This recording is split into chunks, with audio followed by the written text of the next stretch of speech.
Welcome back to another interesting topic.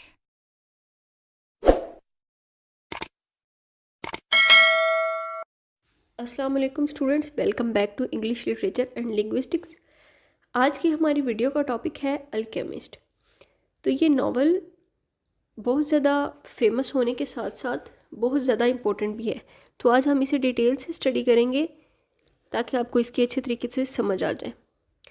सबसे पहले novel के राइटर पोलो कोएल्हो, ये अगस्त 24 में 1947 में पैदा हुए।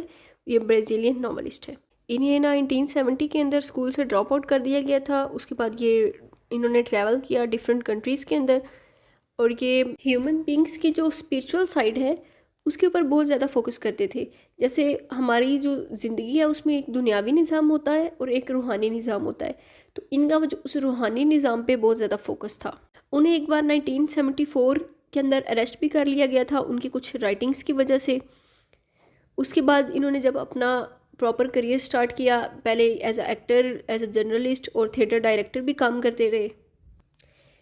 उसके बाद इनके साथ एक इम्पोर्टेंट इंसिडेंट हुआ जब ये गए, एक पिलग्रिमेज किया इन्होंने स्पेन की तरफ। पिलग्रिमेज बोलते हैं हज को या ज़ियारत को, जब आप किसी सेक्रेड प्लेस की तरफ ट्रैवल करते हैं तो उसे आप पिलग्रिमेज बोलते हैं। तो उस सफ़र के बाद इनके अंदर एक स्पिरिचुअल अवेकनिंग हुई। मीन्स कि इनकी जो रूहानी तरबियत हुई, आप कह सकते हैं कि इनकी जो इनर हॉलोनेस थी वो ख़त्म हो गई। उस दौरान इनके साथ जो जो भी वाक़यात पेश आए उसके बारे में इन्होंने अपनी फिर एक बुक लिखी थी, द पिलग्रिमेज 1987 के अंदर। उसके अंदर इन्होंने अपने सारी इंसिडेंट्स को बताया था। उसके बाद इन्होंने अल्केमिस्ट लिखी जो कि 1988 में पब्लिश हुई। उसके अलावा इनके फेमस वर्क्स हैं द पिलग्रिमेज के अलावा like the flowing river, the supreme gift and the fifth mountain. अब हम थोड़ा सा नावल के टाइटल को समझ लेते हैं। The alchemist. अल्केमिस्ट कौन होता है? जो किसी अपनी मैजिकल पावर से या अपनी जो नॉलेज है उससे किसी आम चीज़ को किसी ख़ास चीज़ में बदल देता है। तो द अल्केमिस्ट एक एज अ सिंबल यूज़ हुआ है इस नावल के अंदर, क्योंकि इसके अंदर आपकी जो स्टोरी है वो आपके एक शेफर्ड के गिर्द रिवॉल्व करती है, जो कि एक आम चरवाहा होता है स्पेन में रहने वाला। लेकिन वो एक सफ़र पर जाता है और थ्रू आउट द स्टोरी वो उसके साथ ऐसे इंसिडेंट्स होते हैं जिसमें वो बहुत एक आम सा इंसान होता है स्टार्ट में, लेकिन वो जो पूरे सफ़र में लर्निंग करता है तो एट द एंड वो एक डिफरेंट इंसान बन जाता है। तो नावल का यूनरा क्या है? एलिग्रिकल और फैंटेसी। इसके अंदर हमें एक मोरल लेसन मिलेगा। तो ये एलिग्रिकल नावल है। नावल की जो मेन थीम्स हैं वो हैं dreams and aspirations, fate, love, unity of spirit, self discovery, wisdom and knowledge. मैंने आपको क्या बताया कि अल्केमिस्ट के अंदर एक शेफर्ड की स्टोरी है। सेंटियागो उसका नेम होता है, जो कि उसको एक ख्वाब आता है कि इजिप्शियन पिरामिड्स में उनकी बेस के अंदर एक ख़जाना है, और वो इस नावल के अंदर उस ख़जाने की तलाश में जाता है इजिप्ट तक। तो इसके अंदर क्या है? ड्रीम्स एंड एस्पिरेशंस का मेन थीम है कि आप क्या है, आप अपना एक सर्टेन गोल जो है उसको अचीव करने के लिए कितनी मेहनत करते हो, चाहे वो आपके लिए जितना भी इम्पॉसिबल है। लेकिन अगर आप अपना रास्ता सीधा रखते हो और आप ट्रूली एफर्ट करते हो, ऑनेस्टली काम करते हो, तो आप उसे ज़रूर अचीव करते हो। उसके बाद fate, love, unity of spirit, self discovery, ये सारे थीम्स आपस में इंटरकनेक्टेड है। सेल्फ डिस्कवरी क्या है कि आप ख़ुद को डिस्कवर करना, आप अपनी नेगेटिव और पॉजिटिव साइड्स को जाने। जब तक आपका ख़ुद के ऊपर यकीन नहीं होगा या आपको अपने टैलेंट्स का कि मैं क्या कर सकता हूँ, जब तक आपको ये पता नहीं होगा तब तक आप क्या कुछ भी अचीव नहीं कर सकते। उसके बाद क्या है? Wisdom and knowledge. आपको पता चलेगा इस नावल के अंदर कि लर्निंग जो है इंसान के लिए वो कितनी ज़रूरी है। अच्छा, अब अगर आप नेक्स्ट देखें तो अल्केमिस्ट की मैंने प्रॉपर डेफिनेशन निकाली थी। इसको मैं पहले भी एक्सप्लेन कर चुकी हूँ, लेकिन क्योंकि नावल का टाइटल ही क्या है, दी अल्केमिस्ट, तो हम इसे डिटेल में पढ़ लेते हैं। अल्केमिस्ट कौन होता है? जो किसी ऑर्डिनरी चीज़ को किसी ख़ास चीज़ में बदल देता है। यहाँ पर इसके लिए गोल्ड का वर्ड भी यूज़ हुआ है कि आप लेड को गोल्ड में चेंज कर दें। किससे? अपनी नॉलेज से, अपने विस्डम से। तो अल्केमिस्ट ने ही मॉडर्न साइंसेस की बुनियाद रखी थी। जिस तरह आप देखते हैं कि साइंस में कितनी प्रोग्रेस हो गई है, तो ये अल्केमी से ही स्टार्ट हुई थी।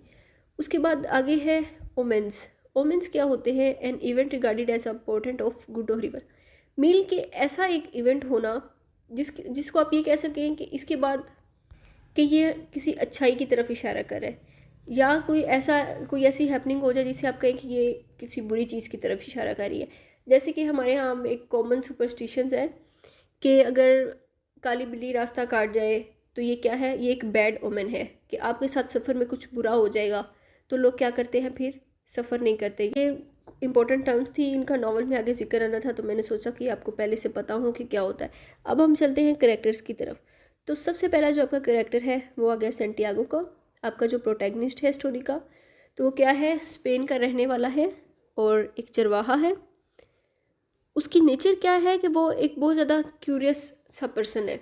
मीन्स के उसे ना दुनिया घूमने का, लोगों को जानने का, न्यू चीज़ें सीखने का बहुत ज़्यादा शौक होता है। और वो शेफर्ड भी इसीलिए बनता है क्योंकि वो एक प्रीस्ट फैमिली से बिलोंग करता होता है। तो उसके फादर यही चाहते हैं कि उनका बेटा भी प्रीस्ट बने, लेकिन वो उस अपने फादर को बोलता है कि मुझे दुनिया घूमनी है और मुझे दूसरी कंट्रीज़ में ट्रैवल करना है या दूसरे शहरों को जानना है। तो उसके फादर कहते हैं कि ऐसे तो सिर्फ शेफर्ड ही होता है जो इस तरह घूम फिर सकता है। तो वो कहता है कि ठीक है, अभी मैं शेफर्ड ही बन जाऊँगा।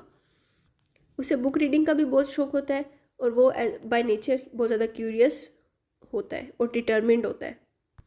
आप इसकी डिटर्मिनेशन आगे भी देखेंगे। नेक्स्ट है मेल्चिजेडिक।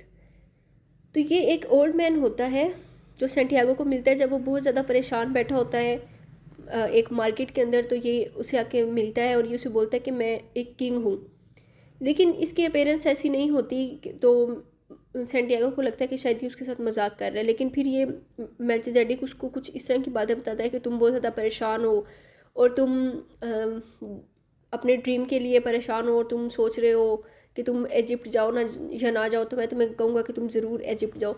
तो वहाँ पे सेंटियागो थोड़ा हैरान होता है कि इसको तो मैंने कुछ बताया भी नहीं है, लेकिन इसे सब कुछ कैसे पता है। तो ये एक मिस्टीरियस सा करेक्टर है अंदर, और ये क्लेम क्या करता है कि मैं किंग ऑफ सैलम हूँ। और ये सेंटियागो को 2 स्टोन्स भी देता है और उसे बोलता है कि अगर तुम्हें कभी कोई डिसीजन लेने में प्रॉब्लम हो रही हो तो ये तुम्हारी हेल्प करेंगे कोई डिसीजन लेने में। तो इसको ये किंग जो है उसको 2 स्टोन्स देता है। आपने ये याद रखना है। अच्छा, नेक्स्ट है द इंग्लिश मैन। तो जब सेंटियागो इजिप्ट जाने के लिए एक कारवान के साथ जा रहा होता है तो वहीं पर इसे रास्ते में इंग्लिश मैन मिलता है। अच्छा, ये जो इंग्लिश मैन होता है ये किसे ढूंढ रहा होता है? अल्केमिस्ट को, अल्केमी को। उससे पता चलता है कि इजिप्ट में फ़लानी जगह पे वो एक डेजर्ट है, उस वहाँ पर कोई अल्केमी रहता है। तो ये जो इंग्लिश मैन होता है इसे उसके अल्केमी की तलाश होती है। ये भी बहुत ज़्यादा बुक्स स्टडी करता होता है अल्केमी पे। बड़ा एंटी सोशल सा पर्सन होता है। तो बजाय बाकी लोगों के साथ इंटरेक्शन करने के, ये बातचीत करने के, ये अपनी बुक रीडिंग को ही प्रेफर करता है और बुक्स पढ़ता रहता है। अच्छा, एक चीज़ जो सेंटियागो में और इस इंग्लिश मैन में अनकॉमन होती है वो ये कि जो ये होता है ये ना बुक रीडिंग से चीज़ों को सीखने पे बिलीव करता है। मीन्स कि हर टाइम बुक्स में इंडल्ज रहता है। और जो हमारा वो शेफर्ड होता है वो आसपास की चीज़ों को ऑब्जर्व करके लर्निंग करता है। मीन्स कि उसका ये मानना होता है कि हम जिस तरह आप वो लोग डेजर्ट में ट्रैवल कर रहे हैं तो उसका ख्याल होता है कि हमें अपने सर्कमस्टेंसेस को या अपने इन्वायरमेंट को देखकर, अपनी सराउंडिंग को देखकर इससे लर्निंग करनी चाहिए, इससे सीखना चाहिए। अब अगर हम लोग डेजर्ट से जा रहे हैं तो हमें ये देखना चाहिए कि डेजर्ट की कौन सी लैंग्वेज है, ये हमें क्या समझा रहा है या क्या बोल रहा है। अच्छा जी, नेक्स्ट करेक्टर है द अल्केमिस्ट। ये एक ओल्ड मैन है और मिस्टीरियस करेक्टर है। ये उनको तब मिलता है जब ये लोग डेजर्ट में अल्फयूम ओसिस के पास पहुंचते हैं, तो वहाँ पर ये इनको मिलता है। तो ओसिस क्या होती है? नखलिस्तान बेसिकली डेजर्ट के अंदर जो एक ऐसा पर्टिकुलर एरिया होता है जहाँ पर पानी होता है, पानी की अवेलेबिलिटी होती है। तो वहाँ पर फिर आसपास के वहाँ पर ना रिहाइश होती है, लोग रहते हैं वहाँ पर कैंप्स के अंदर। तो वहाँ पर भी इसी तरह एक ट्राइब होता है जहाँ पर ये लोग, जो कारवान होता है, ये लोग स्टे करते हैं। अच्छा, अब अल्केमिस्ट की तलाश किसको होती है? उस इंग्लिश मैन को होती है। लेकिन वो अल्केमिस्ट किसको मिलता है? सेंटियागो को। और अल्केमिस्ट सेंटियागो के अंदर कुछ ऐसा नोटिस करता है कि वो उसको लगता है कि सेंटियागो जो है ये इतना कैपेबल है कि अपने गोल को अचीव कर सके और अल्केमिस्ट को सही तरीके से समझ सके। अच्छा, अल्केमिस्ट के पास फार्मूलाज होते हैं जिससे वो लेड को गोल्ड में चेंज कर सकता है। और एलिक्सर ऑफ लाइफ एक ऐसा लिक्विड होता है जिसके अंदर आप कह लें कि हर बीमारी का इलाज होता है। अगर आप इसकी फर्दर डेफिनेशन भी देखना चाहें तो देख सकते हैं। नेक्स्ट करेक्टर है फातिमा। तो she is a beautiful lady. वो डेजर्ट वूमेन होती है। ये अल्फायूम डेजर्ट पे ही इनको, अल्फायूम ओसिस पे सॉरी, इनको सेंटियागो को मिलती है। एंड इवेंचुअली सेंटियागो जो है ये falls in love with Fatima. उसके बाद है ओल्ड वूमेन। ये एक ड्रीम लीडर होती है। जब सेंटियागो को एक रिकरिंग ड्रीम आता है तो ये सेंटियागो इस औरत से ही अपने ख्वाब की ताबीर पूछता है। नेक्स्ट है द कैमल मैन। तो जो इनका जो कारवान होता है उस पर इनका जो लीडर होता है, जो इन सबको लीड कर रहा होता है और डायरेक्शन दे रहा होता है। नेक्स्ट है चीफ। तो ये जब अल्फायूम ओसिस पे रुकते हैं तो वहाँ पर जो ट्राइब होता है ये उसका चीफ होता है। तो सेंटियागो को इसी तरह एक उसका एक इंस्टिंक्ट बोलता है कि यहाँ पर वार स्टार्ट होने वाली है, तो वो चीफ को जाकर बताता है और वाकई उन पर कोई इन्वेडर्स अटैक करते हैं। और वो क्योंकि सेंटियागो को पहले ही उसकी सिक्स सेंस उसको बता देती है, तो वो उनको पहले से ही इन्फॉर्म कर देता है और वो प्रिपरेशंस कर लेते हैं। इस तरीके से वो जो है अटैक से सेफ हो जाते हैं, बच जाते हैं और जीत जाते हैं। ये तो हो गया overall introduction of the novel, जिसके अंदर आपको मैंने एक स्केच दे दिया जिससे अब आपको समरी समझने में आसानी होगी। कैरेक्टर्स की डिटेल भी आपको बता दी। अच्छा, अब जियोग्राफिकली मैं आपको क्लियर कर दूं कि स्पेन जो है वो यूरोप में है और जो सेंटियागो है इसे ट्रैवल करके अफ्रीका में आना है। यानी कि अफ्रीका के अंदर क्या है, इजिप्ट, जहाँ पे इजिप्शियन पिरामिड्स के पास इसने जाना है, जहाँ पर इसका ट्रायर है। तो यूरोप में क्या हो गया, स्पेन, और इसे कहाँ है ना, अफ्रीका यानी कि इजिप्ट। तो अब हम ज़रा सीक्वेंस के साथ इवेंट्स को देख लेते हैं ताकि आपको सब कुछ क्लियर हो जाए। तो सेंटियागो इज़ अ शेफर्ड। उसकी क्या डिज़ायर है, एक उसके पास उसका वो शीप फ्लॉक है जिसको लेकर वो ट्रैवल करता है। उसके पास हर टाइम एक बुक होती है जिसे वो रीड करता रहता है। तो अब वो क्या था कि वो रात गुजारने के लिए अब वो एक चर्च के अंदर रात को रुकता है। उसके साथ उसका जो भेड़ों का फ्लॉक है वो भी है। अब उसे रात को एक ख्वाब आता है कि इजिप्शियन पिरामिड्स के नीचे एक ट्रेजर है जो कि इसे हासिल करना चाहिए। ड्रीम इससे पहले भी काफ़ी दफ़ा आ चुका होता है, तो ये अपने इस रिपीटेड ड्रीम के लिए परेशान भी होता है कि इसे बार बार ये ख्वाब क्यों आ रहा है और इसका मतलब क्या है। तो सेंटियागो बहुत ज़्यादा क्यूरियस होता है इसका मतलब जानने के लिए। तो वो एक ओल्ड वुमेन जो होती है, जो फेमस होती है बहुत ज़्यादा ड्रीम रीडिंग में, तो ये उसके पास जाता है। तो वो ओल्ड वुमेन इसे कहती है कि मैं तुम्हारे ख्वाब की ताबीर बता दूंगी, लेकिन तुम्हें इसके लिए जो तुम्हें ख़जाना मिलेगा तुम्हें मुझे उसका 10th पार्ट देना होगा। तो ये उससे प्रॉमिस कर लेता है कि ठीक है। ये पहले तो इसे लगता है कि शायद वो इसके साथ मजाक कर रही है, लेकिन ये फिर उसके साथ प्रॉमिस करता है कि ठीक है मैं आपको दे दूँगा। फिर वो उसे बताती है कि तुम्हें इजिप्शियन पिरामिड्स तक जाना चाहिए, वहाँ पे तुम्हें ख़जाना मिलेगा। उसके बाद लेकिन सेंटियागो को किसी हद तक इसकी बात का यकीन नहीं आता। तो वो इसी तरह एक मार्केट के अंदर परेशान बैठा होता है। तो वहाँ पे उसे ये मेल्किजेडेक नामी आदमी मिलता है। वो क्लेम करता है कि वो किंग है सैलम का, और वो इसे कहता है कि तुम अपना फ्लॉक बेचो और ट्रैवल करो, तो एट दी एंड तुम्हें ख़जाना ज़रूर मिलेगा। तो सेंटियागो फिर फाइनली डिसाइड करता है कि वो इजिप्ट जाएगा और वो अपना फ्लॉक जो है बेच देता है। अब सेंटियागो जब जाता है वो मोरक्को पहुंचता है। वहाँ पर वो एक रेस्टोरेंट में बैठा होता है। तो वो बिल्कुल वहाँ पे स्ट्रेंजर होता है क्योंकि उसको उनकी लैंग्वेज भी नहीं आती होती।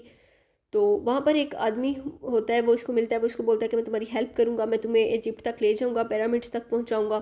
तो ये बहुत ज़्यादा खुश होता है, लेकिन अल्टीमेटली क्या होता है कि वो इसके सारे पैसे लेकर भाग जाता है। तो ये बहुत ज़्यादा परेशान होता है क्योंकि अब ये एक स्ट्रेंज लैंड में है, यहाँ पर इसको किसी से बात नहीं करनी आती, और इसके पास इसने वो जो अपनी शिप सेल करके जो पैसे लिए होते हैं वो भी वो लेकर भाग जाता है। तो अब इसे समझ नहीं आती कि ये कहाँ पे जाए।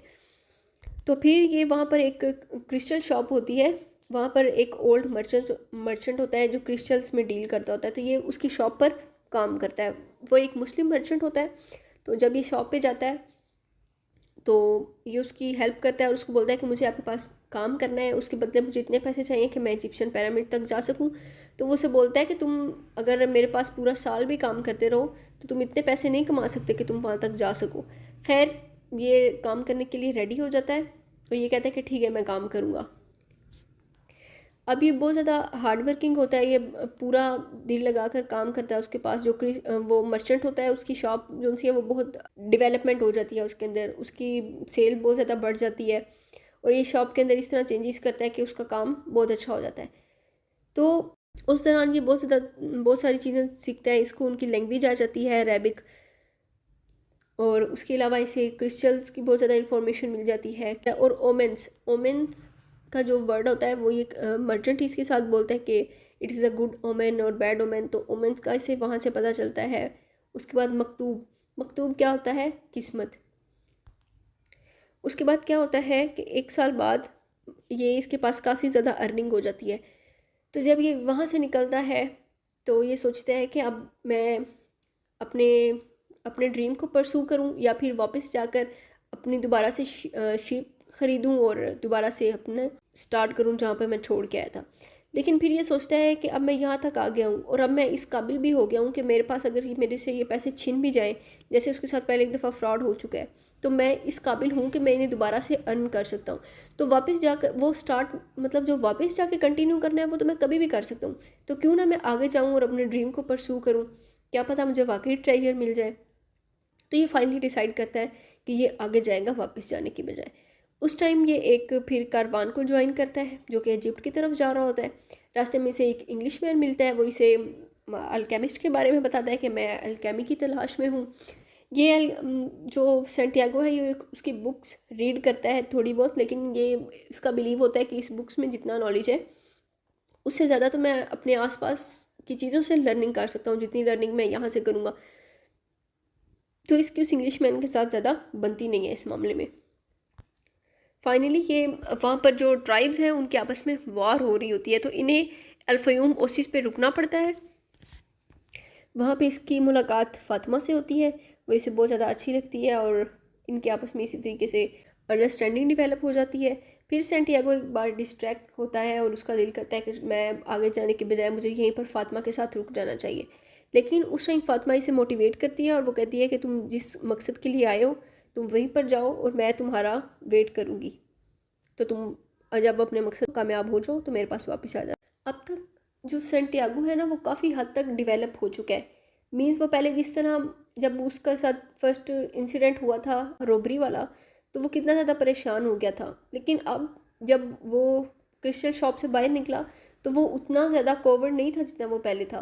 पहले उसे लग रहा था कि अब मैं क्या करूँगा, लेकिन अब वो ब्रेव है। उसे पता है कि अगर उसके से ये पैसे छीन भी गए तो वो इन्हें दोबारा कमा सकता है।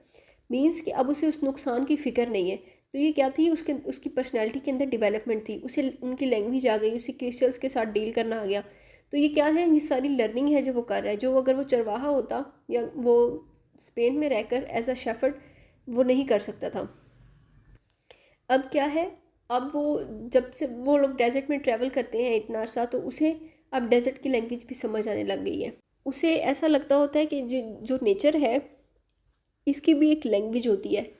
जब हम इन चीज़ों को ऑब्ज़र्व करते हैं तो हम इनकी लैंग्वेज को समझ पाते हैं। जैसे अब वो एज अ शेफर्ड वो स्काई से डायरेक्शन लेता था कि अब मुझे किस डायरेक्शन में जाना चाहिए। उसे पता होता था कि अब मुझे इस लैंड में इस जगह पे पानी मिल जाएगा, जहाँ पे थोड़ी सी ग्रीनरी होती थी उसे लगता था कि आसपास कहीं ना कहीं पानी मुझे मिल जाएगा।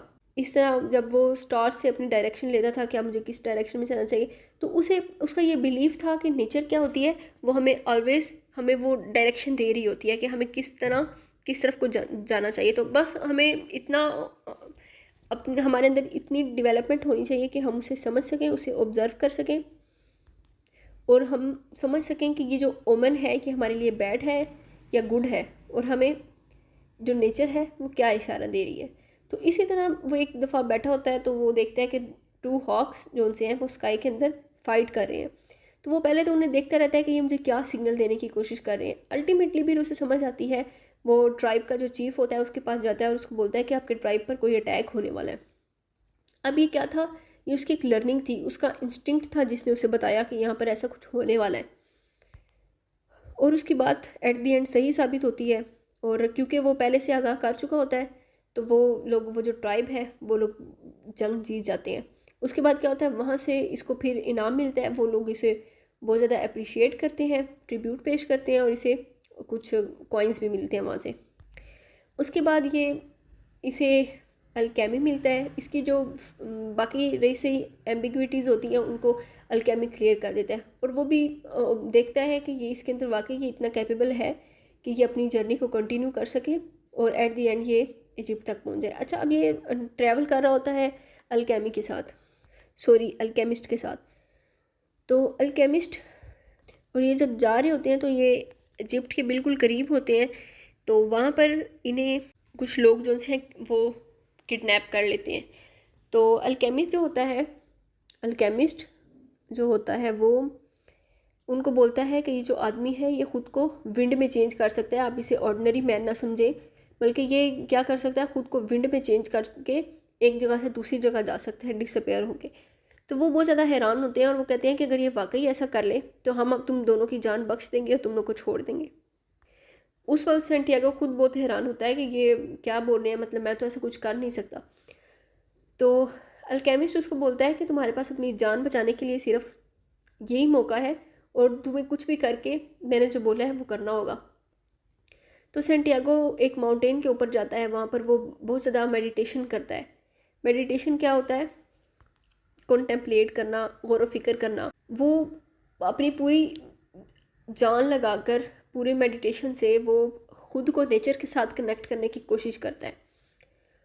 अल्टीमेटली क्या होता है कि 3 दिन की जो उसकी ये जो मेडिटेशन होती है, इसके बाद फाइनली वो खुद को हवा में चेंज कर पाता है।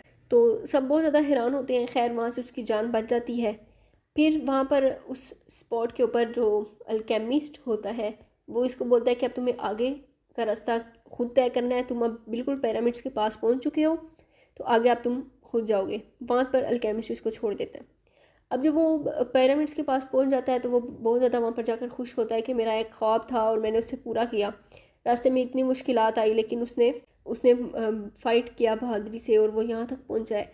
फिर वहाँ पर जब वो ना बिल्कुल पिरामिड्स की बेस के अंदर ना खोदना शुरू करता है। अभी वो उसको स्टार्ट ही करता है तो वहाँ पर फिर से स्नैचर्स आ जाते हैं और वो उसको बोलते हैं कि तुम्हारे पास जो कुछ भी है वो तुम हमें दे दो। उसके पास जो कुछ भी होता है वो उनको दे देता है। वो उनसे पूछता है कि तुम यहाँ क्या कर रहे हो? तो वो कहता है कि मुझे एक ख्वाब आया था और मैं कि यहाँ पर पिरामिड्स के नीचे ख़जाना है, तो मैं उसी ख़जाने की तलाश में आया हूँ यहाँ तक।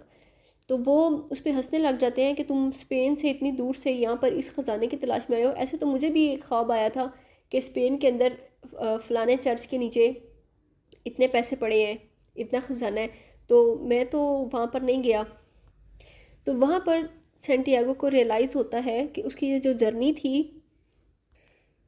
उसका पर्पस क्या था। उसका पर्पस था सैंटियागो को एक ऑर्डिनरी मैन से एक स्पेशल मैन में कन्वर्ट कर देना। क्या हुआ? लेड से गोल्ड के अंदर ट्रांसफॉर्मेशन हो गई उसकी। तो यहाँ से आपको इसकी सिग्निफिकेंस समझ आ गई होगी टाइटल की। अगर आप उसको सैंटियागो की लाइफ से रिलेट करें तो वो स्टार्ट में क्या था और अब वो क्या है। तो उसे वहाँ पर पता चलता है कि ख़जाना जो है वो उसी चर्च के अंदर की बेस में है जहाँ पर वो आपका जो नावल ओपन हुआ था, तो जहाँ पर वो रुका था जिस रात और जहाँ पर उसे ये ख्वाब आया था वो ख़जाना वहीं पर था। लेकिन उसका जो ये सारा सफ़र था उसका मकसद था सेल्फ़ डिस्कवरी। उसने ख़ुद को पहचाना और अल्टीमेटली वो एक डिफरेंट इंसान बन गया। तो सैंटियागो फिर फातिमा को लेकर वापस आता है और उसे वाकई उस चर्च के अंदर से ख़जाना मिल जाता है। तो ये एक एलिग्रिकल नावल फैंटेसी थी। राइटर ने एक इमेजिन स्टोरी जो है वो कंपोज की और उसे आपको मोरल लेसन देने की कोशिश की कि आपको अपने ड्रीम को परस्यू करना चाहिए, उसके लिए मेहनत करनी चाहिए। आपका जो भी ड्रीम है उसके लिए अगर आपको एक फेलियर का सामना करना पड़ता है तो इसका मतलब ये नहीं कि आपने जो ख्वाब देखा है वही गलत है, बल्कि आपको हिम्मत नहीं हारनी चाहिए। अगर आपको एक बार फेलियर का सामना करना पड़ा है तो कोई बात नहीं, आप दोबारा ट्राई करें। क्या होता है कि आपको एक ना एक दिन मंजिल ज़रूर मिल जाती है। लाइफ में रिस्क लें और अपने गोल को अचीव करने के लिए हर मुमकिन कोशिश करें, हार्ड वर्क करें। यही इस स्टोरी का मोरल लेसन है। आगे इस नॉवल के अंदर कुछ इंपॉर्टेंट कोटेशंस हैं जो मैंने हाईलाइट की थी, आप वो नोट डाउन कर सकते हैं, या अगर आपके पास टेक्स्ट है तो आप वो इसके अंदर हाईलाइट भी कर सकते हैं। तो इसमें फर्स्ट है, don't give in to your fears, if you do you won't be able to talk to your heart.